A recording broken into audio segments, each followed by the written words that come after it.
Our guest today is David Houle, the author of This Spaceship Earth, and he's a futurist and a keynote speaker.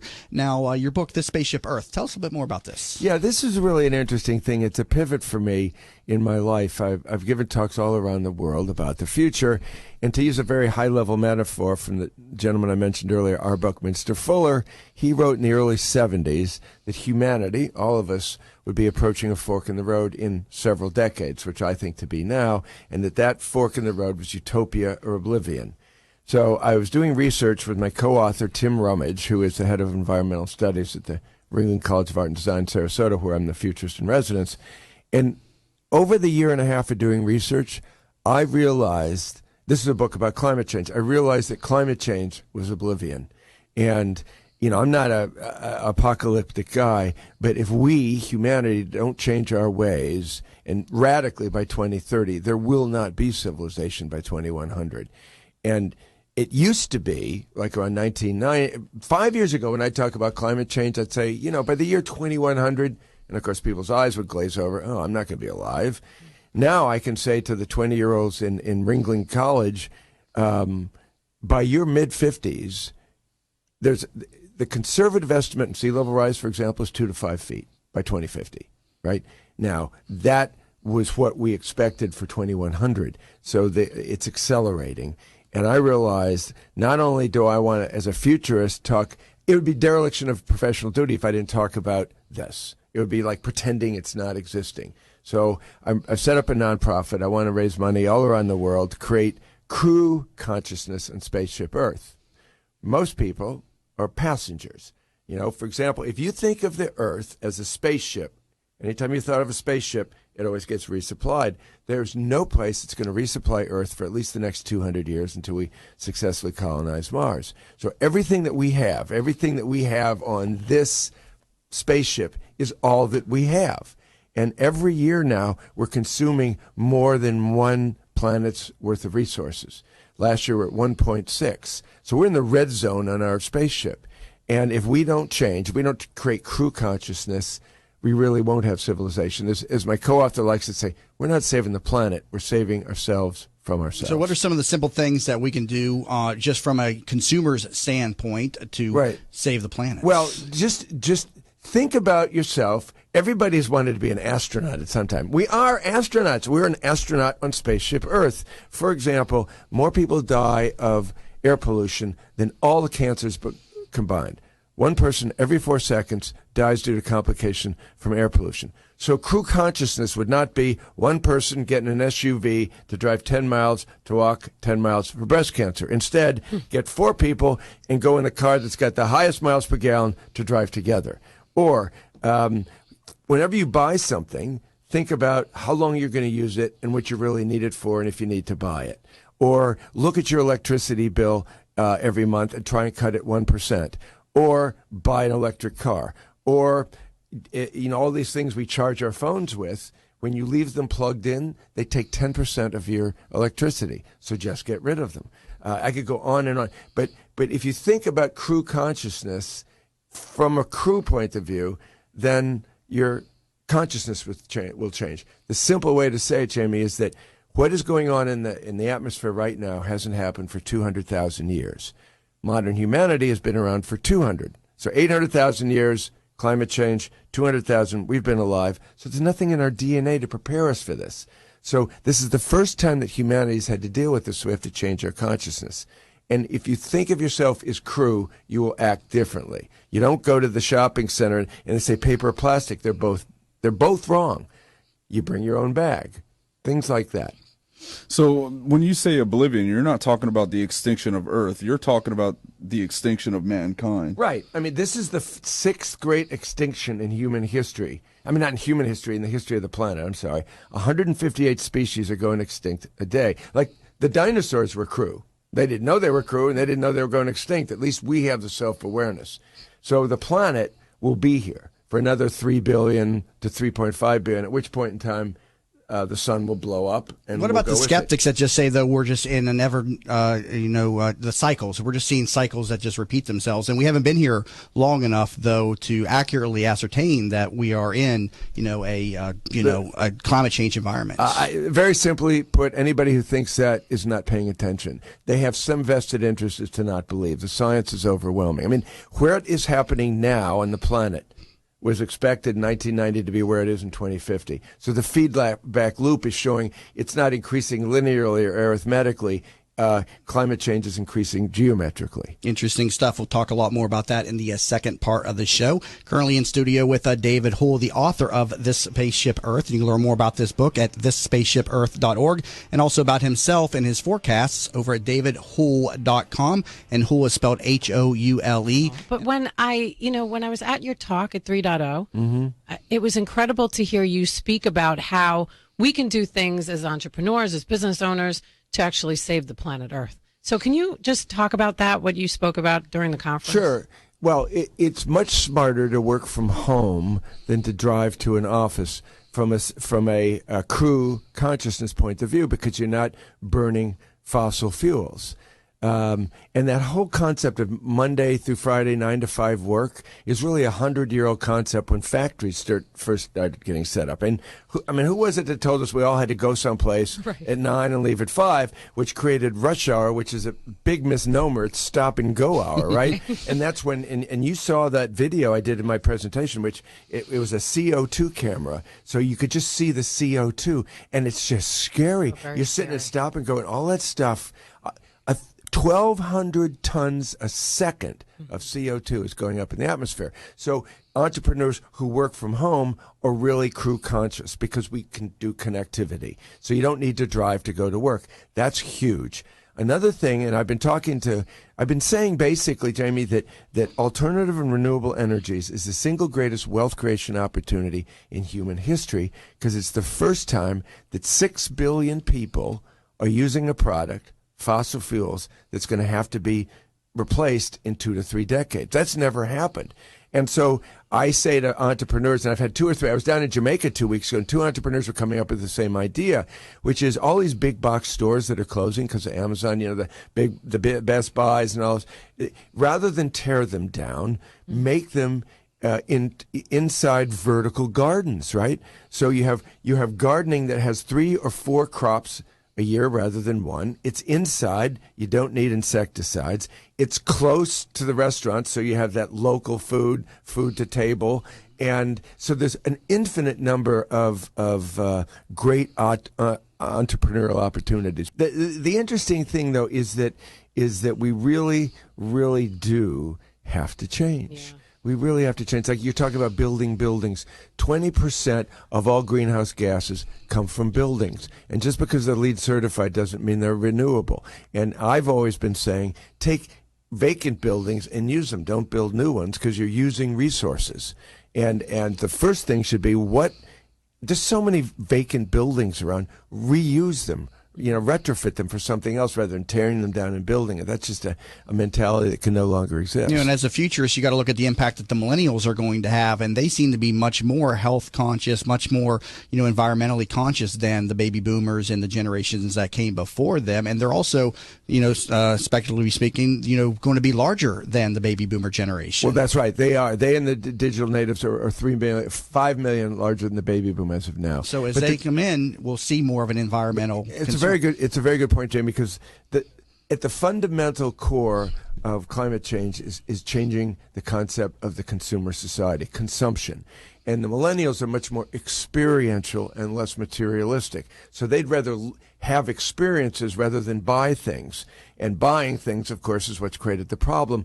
We in the United States have done a great job of selling the American way of life, but we're 4% of the population, and we consume 25% of the energy. So if the rest of the world wanted to be like the United States, we'd have to have 5 planets worth of resources. That's the problem we have. And we got 7.3 billion passengers. And one thing to say real quickly for the listeners, when your garbage gets picked up, it'll get picked up today, Monday or Tuesday for most people, right? People think, the garbage has gone away. It hasn't gone away. It's just moved to another part of the spaceship. So our garbage is going somewhere else in the spaceship. It's not being jettisoned and resupplied. So we have to make sure we reuse our garbage. We have to think as though this is all we have for the next 200 years. And it's really all we do have. I mean, we don't have anywhere out there to refuel, a Right. metaphor that you're using on this Spaceship Earth. Now, you mentioned the big box stores, and this is something I've, wondered about. Are we going to see the big box stores all go online here in the future? Of course they are. I mean, Amazon's going for world domination, and I always talk about the screen reality and the physical reality. And people didn't understand that 10 years ago, but why in the physical reality of retail, I think we're way over retailed in the United States of America. There's no question about that. Why are big box stores closing? Why are malls closing? Why are strip centers closing? Because of the reality over here on the screen called Amazon.com. Nothing is more, you talked about convenience. Nothing is more convenient than being an Amazon Prime member and sitting at home and ordering whatever you want. I ordered getting a it book delivered in for my free, driveway. and it comes the next day. Right. In my driveway before I left this morning, I ordered a book online. And that is a very good crew consciousness thing. You're not getting in a car, driving from store to store to store, and then you're buying something you don't really need, which is a waste as well. You just stay at home and you order. Now they have to deliver it, but that's a much more efficient delivery system. So what's going to become of our societies, of our cities, when all these big box stores move to online? What are we going to do with the streets? What's going to be on the streets now? We have to really redesign the cities so they're more human scale. So you can bike to work, you can walk to work. Just think of from North Tampa Bay down to Venice. That's 4 million people right now. It's going to be 6 million by 2040. And drum roll, I hope not to upset anybody, but at a 2 to 5 foot conservative estimate of sea level rise, if you're 2 feet by 2050, there won't be any barrier islands. If you're at 5 feet by 2050, where we're sitting will probably be underwater. So the interesting thing for a real estate person is, what's the most expensive real estate in the state of Florida? Usually Waterfront property. Beachfront. Mm-hmm. That's going to be the most at risk. So when the consciousness clicks in the 2020s, I can't get a mortgage because I'm buying a beachfront home, or they'll only give me a 10-year one because they don't expect it to be there. People start going, I better sell before that happens, and all of a sudden there'll be an oversupply and no demand for beachfront. So people have been coming up to me going, when should I sell? And I can't answer that question. But just think about that. Think about this wonderful, the reason I'm setting up a nonprofit in Sarasota, Florida at the Ringling College of Art and Design is because we have to redesign everything. Sarasota's at risk, and Florida has been named the #1 state at risk in the United States of America due to climate change. And so I speak about this from time to time on the show, the return to urbanization. So if we can get all the big box stores online to free up that real estate to allow the That's right. people to come back in closer to the city, that would improve the environment tremendously. Convert big box stores into schools. Make a vacant strip mall into an urgent care center or a daycare center or something like that. Redeploy real estate, because as a real estate person, it's always highest use, highest value, right? And if the highest value is no longer retail, what is it? My son is getting his master's at University of Amsterdam, and bikes have the right of way. There's a 1-to-1 ratio of population to bikes. And it's amazing. People will bike to the train. They'll take the train into the city. And right outside the central station is a 3-story bike garage with about 15,000 bikes. They go get their bike and they bike to work. That's great. No carbon emissions, right? A lot of exercise. It's all very good. Yeah. So when did climate change, going back to that talking point, Sure. become such a political issue? Because I don't remember being so political in the 80s and 90s. I remember the 80s was the ozone hole issue. Probably didn't even hear of it till somewhere Yeah, on I'm the saying, but mid-90s. when did all this stuff get political? To be candid, the reason I wrote that healthcare book with Jonathan Fleets, when I stand on stages and I talk in healthcare, I say the reason we wrote this book is that healthcare is driven by fear, misinformation, and manipulated by politicians. Politicians will manipulate anything for personal gain. It is now documented that it is cheaper to change and embrace alternative renewable energies than fossil fuels. Fossil fuels, which is the cause of climate change, is the cause of more ill health and more death for humans than anything else. Somebody dies every 4 seconds because of air pollution. We're currently speaking with David Houle, futurist, thinker, and speaker, and you can learn more about him at davidhoule.com and also thisspaceshipearth.org. And one of the interesting things on David's website is he has the many different predictions that he has put out through the years, many of which have come true from what I'm looking at. I noticed one here in 2010. You said society was going to move from an ownership-based to a more rental-based model during this decade. As a real estate agent, I can definitely see that trend. Well, that's what I started, was in the real estate, because the Great Recession kind of ended the belief in the baby boomer life that real estate will always go up in value. And then I started thinking, wait a minute, we're going to zip cars, we're going to Uber. Instead of buying DVDs, we subscribe to Netflix. Instead of downloading MP3s, we listen to Spotify. And even with Amazon.com, if you're in Prime, you get 100,000 books a month to read for free. So even in our content, if you think about our lifestyles, we're renting. It's a rental society. Airbnb. So yeah, definitely. And also, you had in there marijuana would be decriminalized by the middle of this Largely. decade or so. Yeah, I said it would be there. largely decriminalized. In September 2010, I said marijuana would be largely decriminalized by the, quote, middle of this decade. And believe me, in 2010, 2011, 2012, 2013, I took all kinds of grief on that. And then by last year, people were going, of course. And now that you look at it, and it's on the ballot in California, and if it's legalized in California, that means by the end of this year, 2/3 of the American population will be living in states that have either decriminalized or legalized marijuana. But what happens when the feds come knocking, though, when the Republicans take control of that's everything? the issue. That's the issue. That's the issue that the presidential campaign is going to have to answer. They're going to say, well, we'll leave it to the states, just like they said it about abortion. But the problem is there's a federal banking law that forbids banks to take deposits or use credit cards. So the money, if you go to Colorado or they have to take cash into certain places that they can't use banking on. So it's still very dangerous. So all the federal government has to do is change the banking laws, and then it will move quickly. By 2020, it will be legal. It's going to be legal in Canada. It's going to be legal in Mexico. So the good news is, whenever there's been, like Portugal is an example, where marijuana was legalized, heroin and all the hard drugs were cut in half in terms of usage. So What it's about just alcohol usage? I don't know about that. I would assume it would go down. That would be my guess, is that when marijuana becomes legal, alcohol will be sliced in half or better. And the good news about marijuana is it can be highly taxed. It was $3.7 billion industry last year, and that means that a 25% tax is basically $1 billion of taxes, a sin tax, if you will. And that, politicians don't like to raise taxes, so here's a whole new revenue stream. So we're in the third most populous state, right? If this state sells $1 billion worth of marijuana in a couple of years, that's $250 million that can just go into roads. Same thing has been done to cigarettes. Cigarettes are taxed to the nines right there. I was just about to say, big tobacco's got the real competition for big tobacco. I think somebody told me once it costs 10 cents to produce a cigarettes, 20 cigarettes in a box. 10 cents to produce that, and people are they're paying going for $6 a pack, $7 a pack, largely due to taxation on the product. And it was the taxation that drove down the consumption. Yeah, absolutely. And the marketing campaigns against big tobacco have worked very well. You don't see tobacco too much in society like you used to in the 70s and 80s. Yeah, Marble Man took a dirt nap. Yeah. Tell us about your first prediction. Well, my first prediction was in 2006, for various reasons. One, we were in a war in the Middle East. Two, there was explosive growth globally, and I was into this concept called peak oil. I said in spring of 2006 that oil would cross $125 a barrel in 2008, and it had never gone above 65. So I was ridiculed. Of course, it went up to 147, and I was right about that. And I've been right about the price of oil ever since. In fact, I was saying it was $90 to $120 until January of 2014, where I said it's going to go down below 90. It's going to go down to at least 70. Nobody believed me, and of course it went down into the 20s, and now it's pretty much in the 30s. We will never see a $100 barrel of oil again. We will never see more than $60 barrel oil again until sometime towards the end of next year, maybe.